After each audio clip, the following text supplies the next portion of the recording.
Chichiwag. Good morning! Ito nga po pala ang second day ni Bebe Sachi sa pagpasok sa nursery. Proud na proud nga kami kasi kahit sa second day ay hindi siya umiyak. Makikita mo nga talagang nakikinig siya sa classroom at itinaas niya pa nga yung kamay niya na at nag-present nga doon tinawag siya ng kanyang teacher.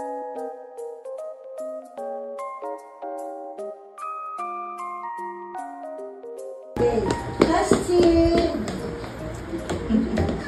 Gerald Mojil! Iko, very good. Medyo nahihiya pa nga si Bebe Sachi at pero very good siya para sa edad niyang 2 years old. Hi guys! Video. I walk outside. What sound is look for me, master? Hey! Video. Hi, Bill. At sumali pa nga si Bebe Sachi sa voice over natin ngayon. Kaninang paghatid natin kay Bebe Sachi ay halata yung pagka-excite niya. Parang alam niya na nga kung saan siya pupunta. Pagdating nga sa classroom ay ito, nagpa-participate si Bebe Sachi na may konting hiya. Dance to the right, turn, now, dance, up and down, and jump, up and down, and jump, to the left, then jump to the right, turn around, then jump. Okay, 1 and 1, go! At kung makikita nyo ay mukhang inaantok nga dito si Bebe Sachi. At pagkatapos nga ng klase nila ay next naman yung recess. Tapos ayun, sakto pa may nag-birthday sa klase.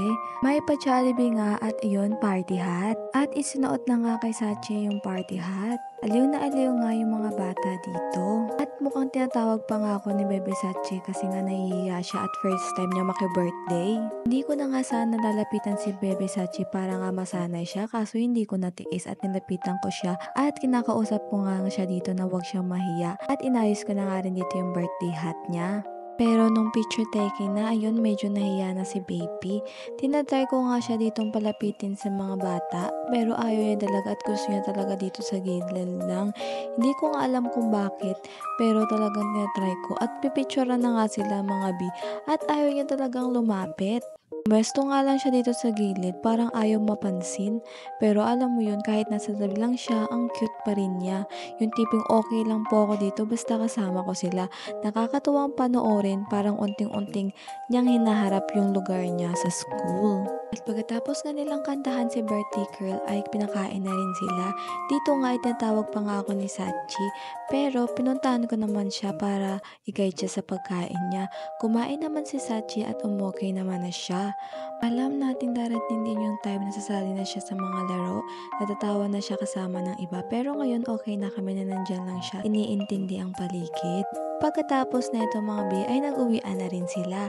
So that's it for today. Ito nga po pala yung second day ni Bebe Sachi sa nursery.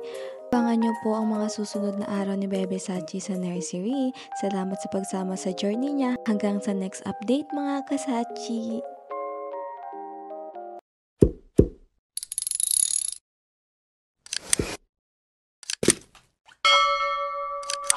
Bye-bye, guys!